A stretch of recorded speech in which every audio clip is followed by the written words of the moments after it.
शब्बीर ने गुजरावाला और खानेवाल में एक बूढ़े और एक नौजवान लड़की को देखा है जिनके बारे में उनके घर वालों का ख्याल था कि उन पर किसी जिन ने कब्जा जमा लिया। ये जिन कैसे उतारा गया, ये एक हैबतनाक दास्तान है, आप भी देखिए।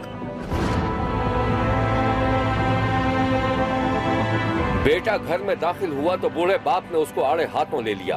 बेटा पहले तो बाप की सरजनिश पर गुस्से से उसे देखता रहा, फिर उसके लबों पर हल्की सी मुस्कुराहट खेलने लगी। अबे कहां से आ रहा है?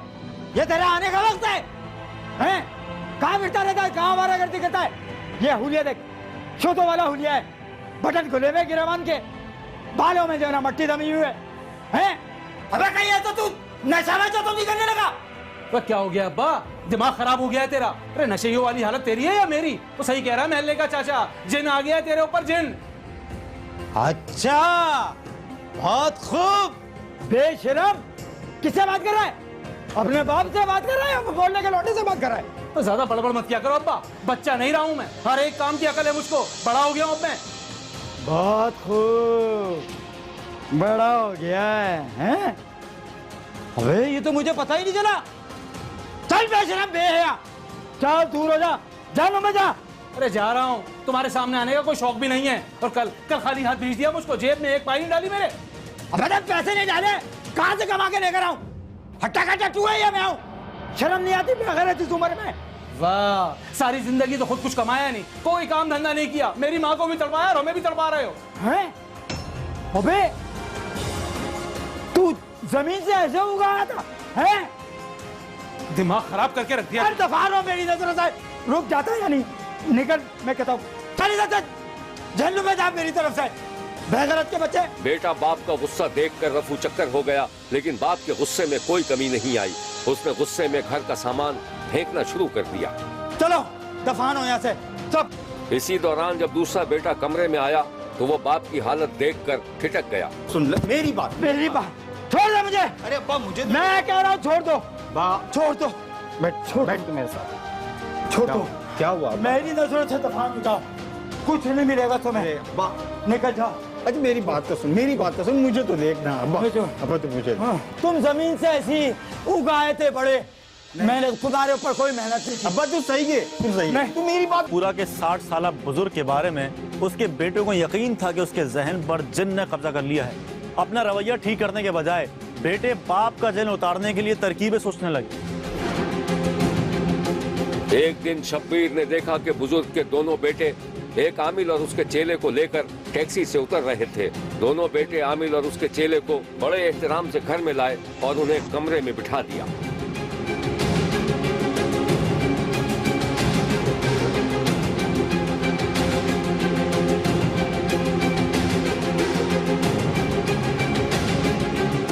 मरीज कहाँ है? भाई आहिस्ता बोलो बाबा जी, अगर अब्बा ने सुन लिया ना तो हंगामा कर देंगे। कैसी बातें कर रहा है?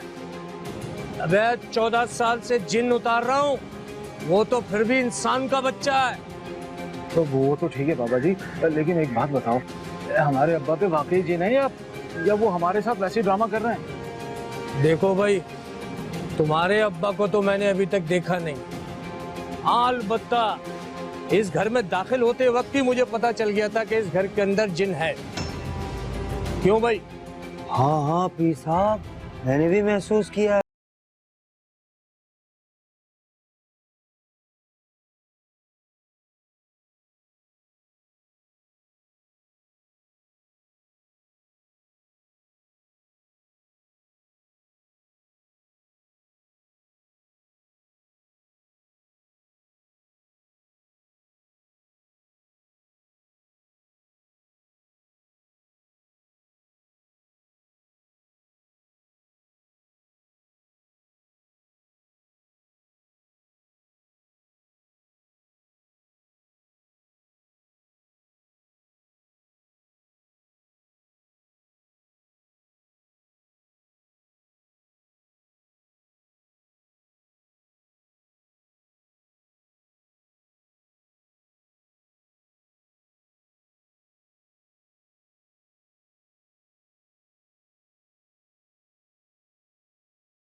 तो तेरा बाप भी कल्ला बुजुर्ग रस्सी तोड़ाने की नाकाम कोशिश के बाद निढाल हो गए। फिर शब्बीर ने देखा कि आमिल ने अंगीठी में मौजूद कोयलों पर मिट्टी का तेल छिड़का और फिर आग दहका दी। घबराइए नहीं, आज तो मैं इस जिन को भस्म करके रख दूंगा। घबराओ नहीं। कल्ला इस कहानी की मजीद तफसीलात हम आपको दिखाएंगे, लेकिन एक ब्रेक के बाद। कहीं जाइएगा मत, क्योंकि कोई देखे ना देखे, शब्बीर तो देखेगा। उस रोज गुजरावाला के इलाके शरीफपुरा में जहालत का एक ऐसा वाकया पेश आया था जिसे सुनकर ही रूंगटे खड़े हो जाएं। जाली आमिर ने जिन निकालने के लिए बड़े मियाँ की पलंग के नीचे जलती हुई अंगीठी रखकर उनके मुंह को धुआं देने की कोशिश की थी। बुजुर्ग को तपिश और धुआं लगा तो मछली की तरह तड़पने लगे, मदद के लिए पुकारते रहे, लेकिन उसके जाहिल बेटे जाली पीर के हुक्म की पैरवी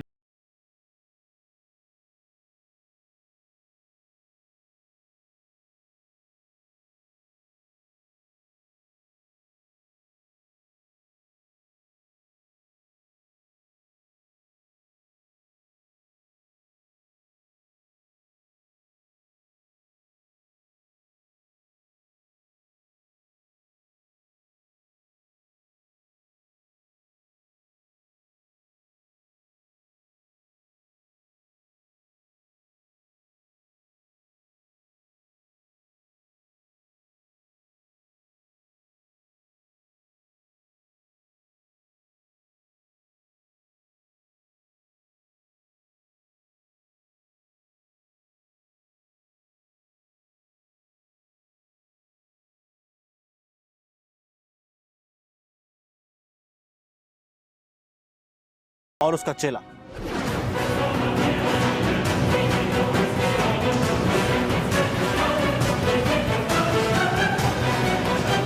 पुलिस ने इस अफसोसनाक वाक़े के बारे में जो कुछ कहा था वो ये है। 25-26 की दरमियानी शब जो हमें इतला मिली कि इस हवाले से कोई हुआ है, तो सिविल हॉस्पिटल में हम लोग गए। वहाँ पे जाके देखा कि जिस्म उसका सारा चेहरा जला हुआ था।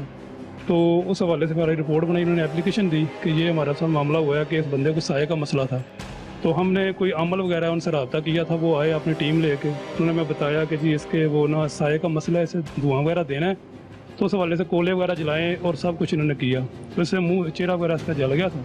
अभी बाद में उस बंदे की डेथ हो गई, FIR वगैरह दर्ज हुई।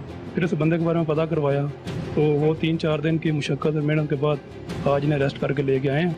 अभी इन्वेस्टिगेशन जारी है, इंशाल्लाह ताला मज़ीद इसके साथी जो हैं वो भी 2-4 दिन में हम गिरफ्तार कर लेंगे। शब्बीर का कहना है कि जहालत और बदएतिकादी का जहर तेजी से फैलता जा रहा है। गुजरावाला से मिलता जुलता एक और वाक़या खानेवाल में भी पेश आया, मगर इस वाक़े में एक लड़की जहालत का निशाना बन गई। शब्बीर ने देखा कि महरीन नामी लड़की अपने माँ बाप के साथ सहमी सुकड़ी एक टैक्सी में सफर कर रही थी। ये मुजफ्फरगढ़ था जहां महरीन को खानेवाल से लाया जा रहा था। टैक्सी एक घर के सामने जाकर रुक गई। महरीन के बाप ने टैक्सी वाले को किराया अदा किया और वो दोनों माँ बाप महरीन को जबरदस्ती एक घर के अंदर ले गए। घर के अंदर बरामदे में कई औरतें और मर्द अकीदत में सर झुकाए खामोश बैठे थे। महरीन के माँ बाप भी बेटी को लेकर वहीं बैठ गए।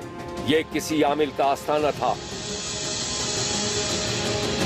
थोड़ी देर में आमिल का एक चेला आया और इशारे से महरीन और उसके बाप को अंदर कमरे में ले गया। थोड़ी देर में महरीन का बाप बाहर आता दिखाई दिया और महरीन पीर साहब के रहमो करम पर कमरे में मौजूद रही। पीर साहब ने जवान लड़की का जिन निकालने के लिए उस पर इतना तशद्दुद किया था कि वो नीम पागल हो गई थी। शब्बीर ने देखा कि पीर साहब महरीन के माँ बाप के साथ दरवाजे पर खड़े उन्हें कुछ हिदायत दे रहे थे, जिसके बाद महरीन के माँ बाप अंदर जाकर अपनी बेटी को सहारा देकर बाहर ले आई। जाली सफाक पीर ने सिर्फ चंद टकों की खातिर अच्छी खासी लड़की को न सिर्फ तशद्दुद का निशाना बनाया था, बल्कि उसके हाथ पांव भी जला दिए थे, जिससे महरीन जहनी तवाजुन खो बैठी थी। इस वाक़े के बाद शब्बीर ने एक और दिलखराश मंजर देखा और वो ये था कि महरीन के घर वालों ने उसे अपने घर के बाहर एक दरख्त से बांध रखा था और महरीन बुरी तरह एहतजाज कर रही थी।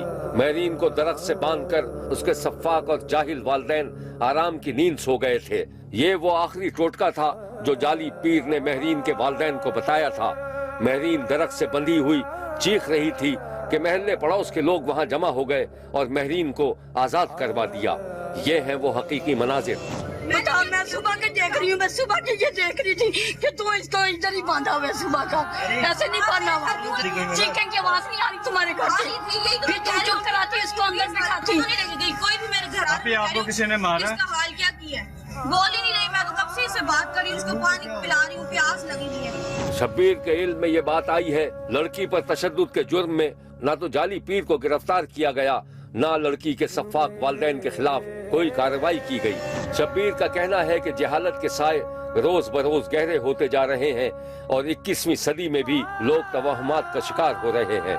देखते रहिए, क्योंकि कोई देखे न देखे। गुजार रही थी कि इसके मरहूम शौहर के करीबी रिश्तेदार ने चादर और चार दीवारी पार करने की कोशिश शुरू कर दी। दोपहर का वक्त था। शमीम आंगन में काम कर रही थी कि अचानक उसने दरवाजे पर दस्तक सुनी। दरवाजा बहुत एहतियात और आहिस्तगी से खटखटाया जा रहा था। एक लम्हे के लिए शमीम के कान खड़े हुए और वो तजस्सुस भरी निगाहों से आगे बढ़ी, और जब उसने दरवाजे के सुराख से झांक कर देखा तो बाहर ताहिर नामी नौजवान खड़ा था। शमीम की समझ में कुछ नहीं आ रहा था कि वो दरवाजा खोले कि ताहिर को टका सा जवाब देकर टरखा दे। शमीम ने एक नजर आंगन की तरफ डाली, ये देखने के लिए कि कोई मौजूद तो नहीं है। फिर उसने गैर लचकदार लहजे में ताहिर से बात की। क्या बात है? दरवाजा खोलो। दरवाजा नहीं खुल सकता, ऐसी बताओ क्या बात है?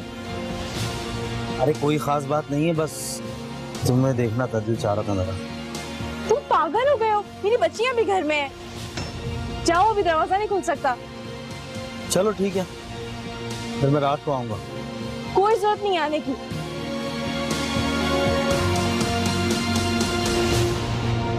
इस दौरान शमीम की एक कमसिन बच्ची आंगन में आ गई। अम्मू कौन आया है? बेटा कोई भी नहीं है। दरवाजे में तो आवाज आ रही थी। अरे कोई नहीं है ना, कहा चलो स्कूल का काम करें। ताहिर शमीम और उसकी बच्ची के दरमियान होने वाली बातचीत सुनता रहा और फिर मानी खेज अंदाज में मुस्कुराता हुआ वहां से वापस चला गया। शमीम को बेवा हुए अभी ज्यादा अरसा नहीं गुजरा था कि उसके शौहर का एक करीबी रिश्तेदार शमीम से मेल जोल बढ़ाने के लिए हाथ पांव मारने लगा। रात का वक्त था। शब्बीर ने देखा कि ताहिर अपने घर से निकलकर पैदल शमीम के घर की तरफ बढ़ रहा था और उसके कानों में शमीम के वो अल्फाज गूंज रहे थे जो उसने उससे कहे थे। तुम पागल हो गए हो? मेरी बच्चियां भी घर में है। जाओ, अभी दरवाजा नहीं खुल सकता। चलो ठीक है, फिर मैं रात को आऊंगा। ताहिर शमीम के इन अल्फाज को उसकी नीम रजामंदी तस्वुर करके उसके घर की तरफ चलता रहा। पता नहीं उसे क्यों यकीन था कि शमीम भी उसको पसंद करती थी। गली में सन्नाटा था। शमीम के दरवाजे पर अंधेरा था, मगर अंदर आंगन में बल्ब जल रहा था। ताहिर ने दरवाजे के सुराख से अंदर झांका तो उसे लगा जैसे सब सो रहे हों और शमीम जाग रही हो। ताहिर ने निहायत एहतियात से बहुत आहिस्तगी के साथ दरवाजे पर दस्तक दी और शमीम के आने का इंतजार करता रहा, लेकिन शमीम अपने कमरे में गहरी नींद सो रही थी। ताहिर ने कुछ देर इधर उधर का जायजा लिया और फिर उछलकर दीवार पर चढ़ने की कोशिश की, लेकिन नाकाम रहा। उसे सामने गली में 2-4 ईंटें नजर आईं तो वो लपक कर ईंटें उठा लाया। ईंटों पर खड़ा होने के बाद उसके हाथों ने दीवार की मुंडेरों को अपनी गिरफ्त में लिया और एक झटके से दीवार की मुंडेर पर चढ़कर बैठ गया। अंदर आंगन में एक मैला सा बल्ब जल रहा था, जबकि घर में मौजूद 2 कमरे बंद थे। ताहिर अभी दीवार पर बैठा सोच ही रहा था कि अंदर कूदे या वापस चला जाए। उसे गली के मोड़ पर किसी का साया सा नजर आया, जिसके बाद वो वक्त जाया किए बगैर अंदर कूद गया। जमीन पर कूदने के बाद वो कुछ देर तक अपना सांस दुरुस्त करता रहा और फिर चोरों की तरह दबे पांव एक कमरे की तरफ लपका। ताहिर ने दरवाजे पर आहिस्ता से कई बार दस्तकें दी, लेकिन दरवाजा नहीं खुल सका। इस दौरान ताहिर ने दूसरे कमरे से एक बच्ची की आवाज सुनी जो गहरी नींद में चौंक कर उठ गई थी। मम्मा मुझे डर लग रहा है, आप कहाँ हो? ताहिर ने जैसे ही बच्ची की आवाज सुनी उसके होश ठिकाने आ गए। वो तेजी से पीछे हटा, बाहर के दरवाजे की तरफ बढ़ा, एहतियात से कुंडी खोली, बाहर निकला और दरवाजे को इस तरह फेर दिया कि कोई आवाज पैदा न हो। उधर बच्ची की आवाज सुनकर शमीम आंखें मलती हुई आंगन में आई और कमरे में जाकर बच्ची को गोद में उठा लाई। क्या हुआ बेटा? डर लग रहा है? मम्मा मैंने पापा को देखा था ख्वाब में, वो कह रहे थे वो जिंदा है। आप सो जाओ। मैं तुम्हें कल बताऊंगी, सोचूंगी। शाबाश, सोचो सोचो सोचो।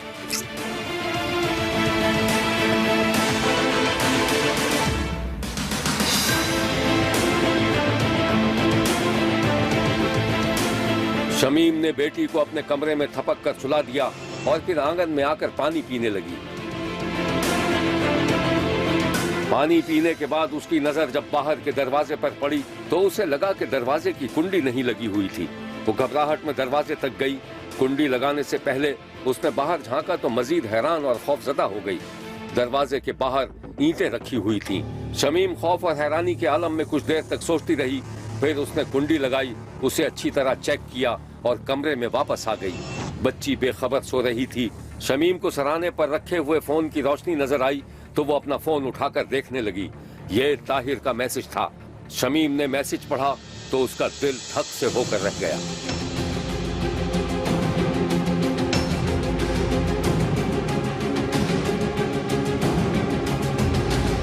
शमीम को सारी कहानी समझ में आ गई थी। वो खौफ के मारे थर थर कांपने लगी। उसने जल्दी से मैसेज डिलीट किया और बिस्तर पर लेट गई, लेकिन उसकी नींद उड़ चुकी थी।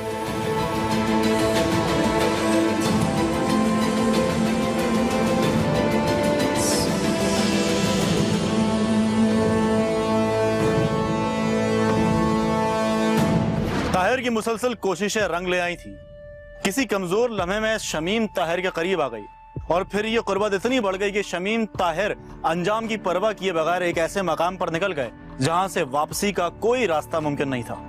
एक रात शब्बीर ने देखा कि ताहिर और शमीम किसी उलझन का शिकार थे। फिर शब्बीर ने देखा कि ताहिर ने झुककर एक गठरी सी उठाई और उसे अपने बाजुओं में छुपाकर घर से निकल गया। ताहिर के जाने के बाद शमीम ने निस्बतन सुकून का सांस लिया, लेकिन उसका दिल जोर जोर से धड़क रहा था। इस वाक़े के बाद पुलिस को एक वीरान मकान से एक नौमौलूद बच्चे की लाश मिली जिसे गला दबाकर कत्ल कर दिया गया था। शब्बीर ने देखा कि पुलिस अफसर इंतहाई उदासी के आलम में अपने मातहत से बात कर रहा था। अकरम, लोगों को पता नहीं क्या होता जा रहा है, मासूम बच्चियों को कत्ल कर रहे हैं। पता लगाओ ये कौन लोग हैं। Yes sir. और इलाके की दाइयों का भी पता करो, शायद कोई सुराग मिल जाए। Yes sir. फिर शब्बीर ने देखा कि इलाके की एक औरत पुलिस वाले को कुछ बता रही थी। दाई की दी हुई मालूमात के बाद पुलिस को बेवा शमीम तक पहुंचने में ज्यादा देर नहीं हुई। शब्बीर ने जब शमीम से असल सूरत हाल के बारे में पूछा तो वो खासा घबराई हुई नजर आई। उसका दावा था कि ताहिर ने उसके साथ उसकी मर्जी के खिलाफ जबरदस्ती की थी। शमीम ने नौमौलूद बच्ची के कत्ल में मुलविस होने से भी इनकार किया और ये है वो औरत जिसका नाम और चेहरा छुपाया जा रहा है। ये दरवाजा आके खड़काया करे तो मैं दरवाजा ना लाया करा, फिर आ रहा करे कदी तो चढ़ के टप के इस मेरे नाल जबरदस्ती कीते। अच्छा जी। तुसी किसी दस्या नहीं भी करदा या नहीं, डरते रहे हो या की होया? नहीं, ये मैं धमकियां देंदा रहा भाई, जेड़ा किसी ने दसी तो मैं मार छोड़ सा, तेरे बच्चा नहीं मार छोड़ सा। मैं इस तो मां बाप ने भी नहीं दसिया, डरदे रहे यहाँ होरी किसी ने भी नहीं मैं दसिया। शमीम की निशानदेही पर ताहिर को भी गिरफ्तार कर लिया गया था। शब्बीर ने देखा कि ताहिर के चेहरे पर हवाइयां उड़ रही थीं और वो मुबैना हकायक को छुपाने की कोशिश कर रहा था। तू मेरे नाल शादी कर। मैंने आख्या नहीं, साल सवा साल हो गए ते मेरे नाल मतलब इंज तलाकात ना ते बस रिश्तेदार है। मैं आख्या कि मैं नहीं शादी करनी। फिर जिस टाइम पिछे जी 3 महीने जे रहिंदे आ तो उस मैंने आख्या कि बच्चा मेरे दा रोने वाला है, तू मेरे नाल शादी कर लेनी ते मैं तेरी नींदर हराम कर देंगी। मैं उन्हें आख्या तू जा अपना काम कर, मैं नहीं करनी। फिर आखिर तक बच्चा होया है, वो फोत हो गया है, बाहर सटिया सा। पुलिस ने हकायक तक पहुंचने के लिए ताहिर और शमीम का DNA टेस्ट करवाया तो मकतूला बच्ची उन्हीं की नाजायज बच्ची साबित हुई। फिर दोनों ने अपने जुर्म का एतराफ कर लिया था। पुलिस ने शर्मनाक वाकई की जो तफसीलात बताई वो ये थी। 21 फरवरी को मुझे इतला मिली थी कि थाना जलालपुर शरीफ के गांव है एक मोर पिपली, वहाँ पे एक छोटा बेबी है, उसकी नौमौलूदा बच्चा था, उसकी डेड बॉडी मिली है। फिर मैंने उसका पोस्टमार्टम कराया तो पता चला कि इसे जब पैदा हुआ था जिंदा था, उसे मारा गया है। तो मैंने 302 के तहत ही मैंने FIR दी। तो मैंने तफ्तीश शुरू की। उसके साथ उसके तल्लुकात पैदा हो गए थे और वो उसे डरा धमका के उसके साथ वो ज़िना आरामकारी करता था। जब उसको ये बेबी होने वाला था तो उसने बताया उसे कि इस तरह वो हमला हो गई है, लेकिन उसने ना जो वो अनसुनी कर दी। तो फिर उसके बेबी पैदा हो गया, तो फिर वो जैसे ही पैदा हुआ तो फिर वो लड़का जो था उसे लेके चला गया और उसने बाद में मार के तो अपने ही मोहल्ले में अपने साथ वाले घर में वहाँ पे वीरान हवेली थी वहाँ पे उसने फेंक दिया। शब्बीर का कहना है कि ये बात वसूख से नहीं कही जा सकती कि इस घिनौने खेल में ताहिर और शमीम दोनों की रजा शामिल थी या ताहिर ने एक बेवा बेसहारा औरत को वरगला कर उसे अपने गुनाह में शरीक कर लिया था।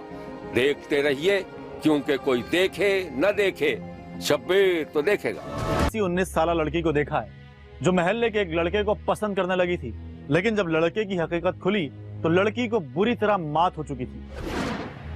शब्बीर ने देखा कि 19 साल रिदा सिलाई कढ़ाई के स्कूल से काम खत्म करके महल्ले में पहुंची तो उसे अपने मकान के सामने वाले घर में एक लड़का खामोशी से ताला खोलकर अंदर जाता दिखाई दिया। रिदा एक लम्हे के लिए ठिठक गई, क्योंकि मकान पर तो कई बरसों से ताला पड़ा हुआ था। लड़का अंदर चला गया तो रिदा का तजस्सुस बढ़ गया और वो घर में दाखिल होने के बाद अपनी छत पर चढ़कर सामने वाले मकान को देखने लगी। थोड़ी ही देर में वजाहत नामी लड़का छत पर टहलता नजर आया। रिदा उस लड़के को देख ही रही थी कि अचानक वजाहत मुड़ा और उसकी निगाहें रिदा से मिल गईं। रिदा ने उसे मुस्कुराकर देखा और फिर हंसते हुए जीने से उतर गई। वजाहत एक लम्हे के लिए ठिठक गया, वो भी सीढ़ियों से उतरा और दरवाजा खोलकर बाहर गली में निकल आया। रिदा ने दरवाजे की आड़ से ये मंजर देखा और फिर उसने जल्दी से एक कागज पर अपना फोन नंबर लिखा, दुकान जाने के बहाने घर से निकली और पर्चा वजाहत के सामने गिरा दिया, जिसे वजाहत ने लोगों की नजरों से बचाकर उठा लिया।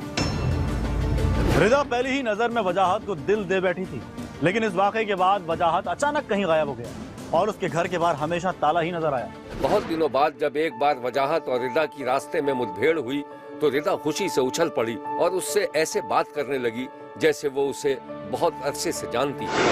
अरे आप वही है ना जो हमारे घर के सामने रहते हैं? मैं वहाँ नहीं रहता। लेकिन मैंने तो आपको खुद देखा है छत पे टहलते हुए। वो तो बस वैसे ही एक दिन आ गया था। वो आपका घर नहीं है? जी जी।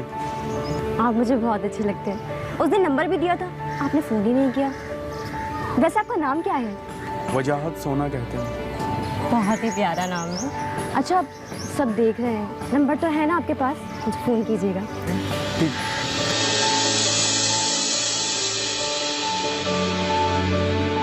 उस रोज रिदा बहुत खुश थी। उसे लग रहा था जैसे उसे उसके ख्वाबों का शहजादा मिल गया हो। मगर कुछ दिनों के बाद जब वजाहत ने उसे अचानक फोन किया तो रिदा के ख्यालों का ताजमहल धड़ाम से जमीन पर गिर पड़ा।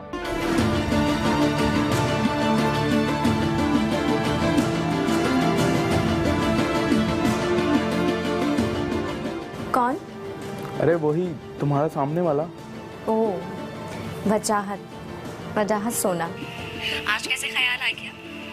वैसे काफी दिन से आप नजर ही नहीं आ रहे। हाँ तो मैंने तुम्हें बताया तो था कि मैं वहाँ नहीं रहता, कहीं और रहता हूँ। अच्छा तो आज कैसे ख्याल आ गया मेरा? देखो रिदा, मैंने कुछ सोचा है कि मैं तुम्हें अपने बारे में बताऊं। यही कहना चाहते हैं ना? क्या मुझसे प्यार नहीं करते? मैं ही आपके पीछे पड़ी हूँ, है ना? अरे रिदा देखो, ऐसी कोई बात नहीं है।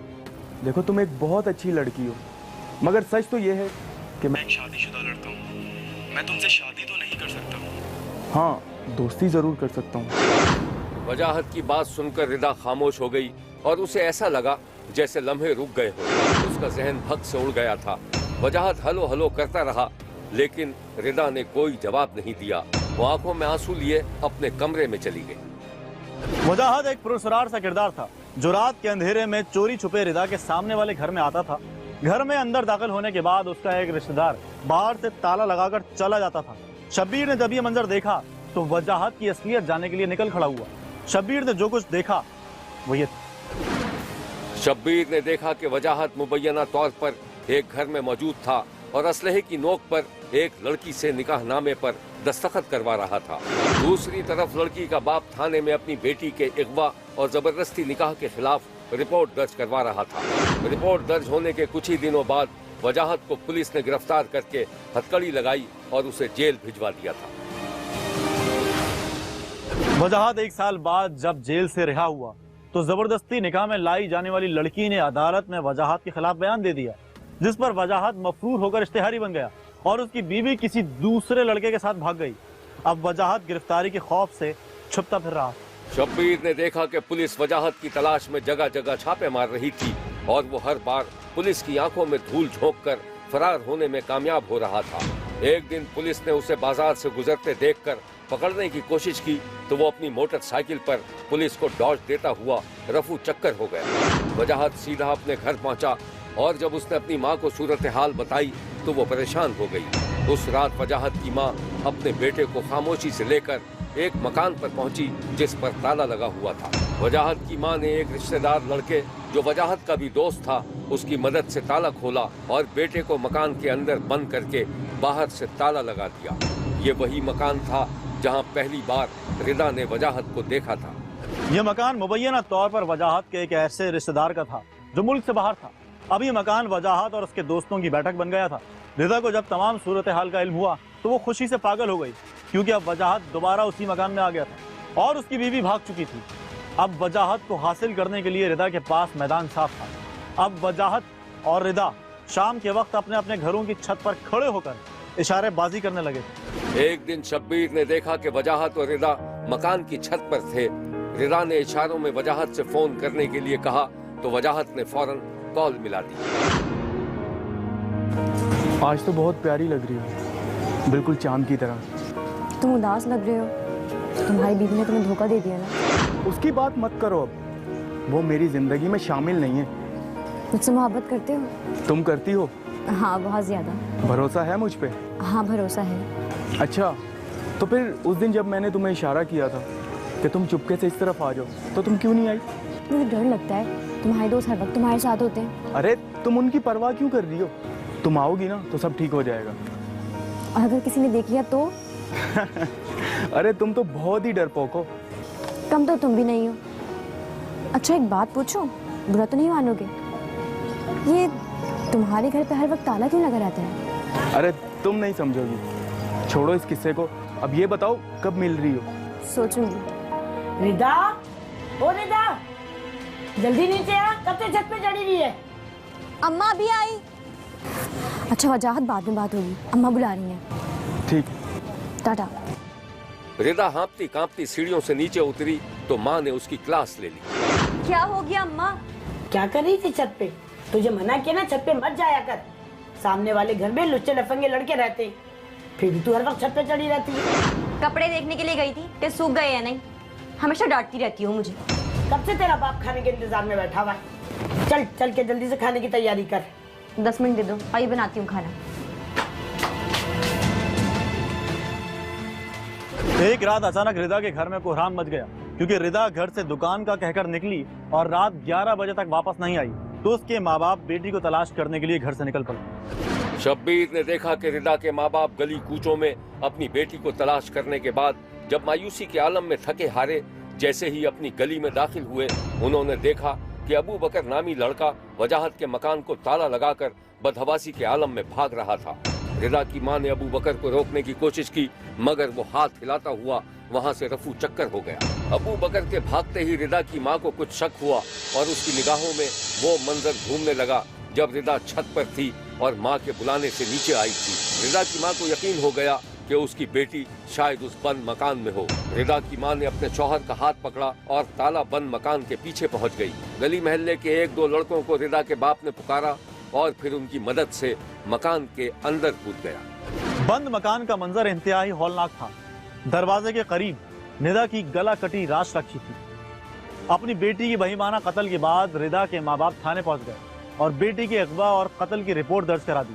पुलिस ने कुछ दिनों के बाद वजाहत, उसकी मां और बहन को गिरफ्तार कर लिया था, जबकि वजाहत के दोस्त अबू बकर को बेगुनाह समझकर छोड़ दिया था। उस दिन शब्बीर ने देखा कि वजाहत को हवालात में बंद कर दिया गया था। फिर उसे निकाला गया तो उसके चेहरे पर ना तो निदामत थी और ना ही परेशानी। वजाहत ने शब्बीर को जो कुछ बताया था वो ये है। एक साथ छुरी वो जड़ी वो सख्त लगी, मैं खुद डर गया सी, जड़ी लगी मैं उठूं चला गया सी, बस चला गया सी सर उठूं मैं डर गया सी, मैं उन्होंने छोड़ के थल्ले कमरे में तू चला गया सी। कपड़े चादर चादरें सी ताला लगा गया सब मकान में ताला लगा के चाबी क्यों दी? मैं ਉਹਦੇ ਜਨਾਜ਼ਾ ਹੁਣ ਤੱਕ ਇੱਥੇ ਹੀ ਰਿਹਾ ਸੀ ਉਹਦੇ ਬਾਅਦ ਮੈਂ ਚਲਾ ਗਿਆ ਸੀ ਕਿਹੜੀ ਜਗ੍ਹਾ ਪਿੰਡ ਆਪਣੇ इलाके के डीपीओ की हिदायत पर एसएचओ ने मुलजिमान को गिरफ्तार करने के बाद जो कहानी सुनाई थी उसकी तफसील ये है। इसमें बेसिकली ये एक ही मोहल्ले में रहते थे और मुलजिम का और जो खातून है इसका गांव घर बिल्कुल करीब करीब है। तो इस दौरान इसने उसको बरगला फिसला लिया। बच्ची छोटी उम्र की थी, वो इसके बरगलावे में आ गई। ये बंदा हार्डन क्रिमिनल था, पहले भी इस तरह की कई वारदातें कर चुका है, बल्कि अगवा की 2-3 वारदातों में पहले भी ये चलान हुआ है और बल्कि एक वारदात में इश्तिहारी भी था जिसमें इसने लड़की अगवा की थी। वो बच्ची टीन एज थी, वो इसके बरगलाने फिसलाने पे इसकी बातों में आ गई और इसी वजह से वो उस गैरबाद मकान में ये उसको ले गया और वहाँ जाके इसने जब उसके साथ ज़बरदस्ती रेप किया तो इस दौरान उसने मज़ामत की आगे से कि मैं ये काम नहीं करने दूंगी। तो इस दौरान इसने फिर उसको छुरियों के पेदर पे वार करके उसका गला काट दिया। और यह है रिदा की माँ जो अपनी बेटी के कत्ल पर सरापा एहतजाज बनी हुई थी। बड़े जुल्म साडे नाल कीता ना बड़ा जुल्म कीता साडी बच्ची दा जिन्ने सजा होनी चाहिए इन्हें मौत दे तख्ते ते चाढ़न। साडे गरीबां दी यही अपील है, सारे आगे यही अपील है साडी ता गरीबां दी।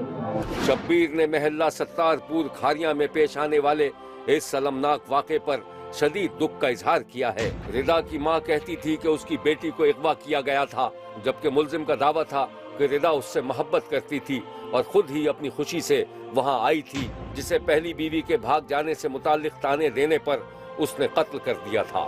देखते रहिए, क्योंकि कोई देखे न देखे शब्बीर तो देखेगा। शब्बीर का कहना है कि वो देख रहा है और मुसलसल देखता रहेगा। मुल्क भर से मजीद कहानियों और उनकी तफसीलात के साथ फिर मुलाकात होगी। देखना ना भूलिएगा, क्योंकि कोई देखे ना देखे शब्बीर तो देखेगा।